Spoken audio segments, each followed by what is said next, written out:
Welcome to Lesson 14A, Event Model in View Forms. An event is something that occurs in response to an action.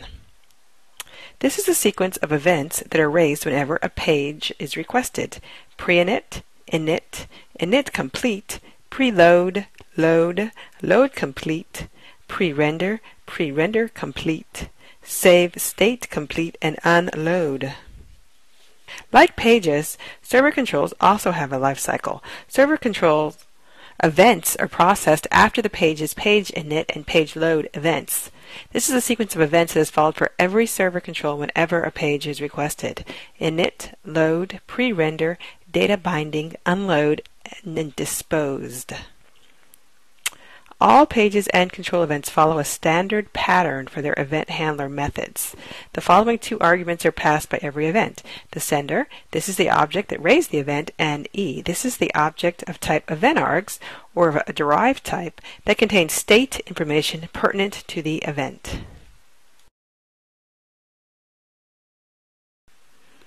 In this lesson, you create a page with multiple buttons that all call the same event handler. There are no lesson requirements, and the hint for this lesson is to use the Properties window to select the event handler to use for a particular event. To get started with this lesson, select New Project, ASP.NET Web Application, and enter Lesson 14A for the name of the application. And finally, click the OK button.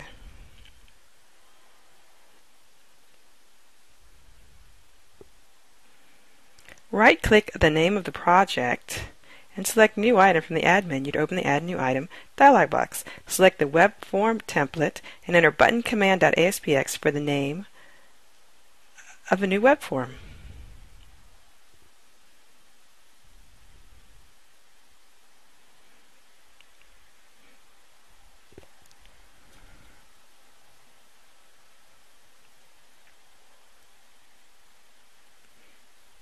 Add a literal and change the name of the literal to literal button clicked.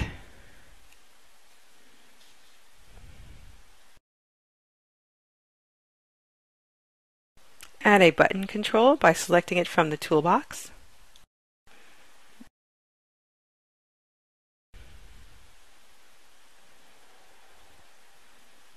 Now we're going to use the Properties window to update it, so close the Solution Explorer to make a little space. You can see these right now are organized by category. You can also just sort them alphabetically. So we're going to be updating the four properties: ID, text, command name, and command argument.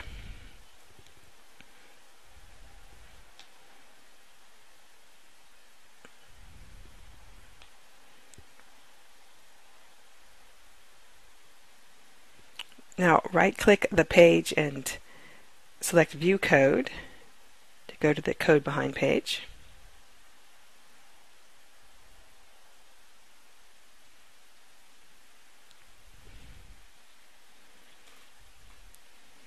Add a new method, which is protected void sort command, and you can see the event arguments are the command event args, so they include the command name.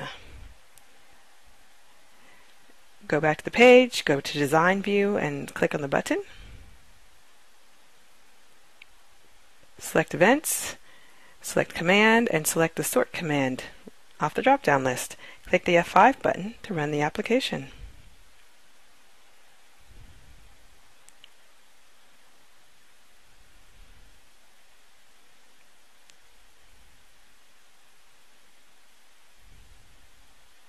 And click the Sort Ascending button. Let's add another button that also has the command name of sort, but has a different command argument. Select the button off the toolbar again.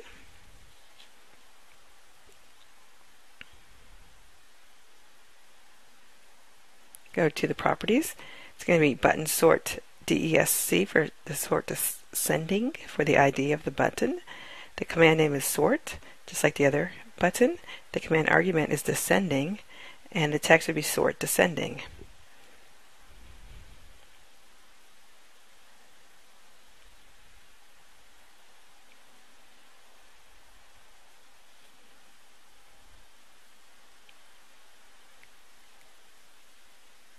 Now go back to the web form, select Design View,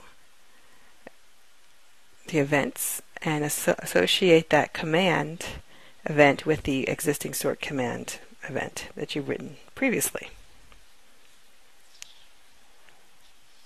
View the code. We're going to update this a little bit because now we're going to add the command argument to the string that's being returned.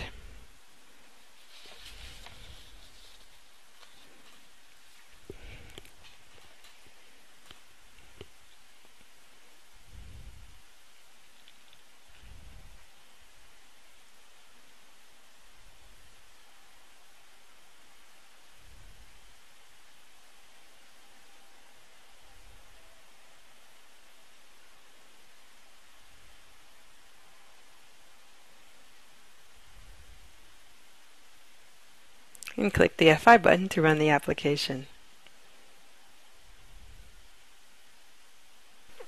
Oops, I skipped step 8. Now close the browser, return to the web form, and add title equals onCommand event.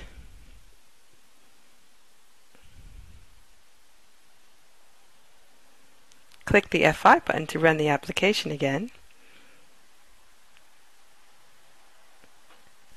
Ah, perfection.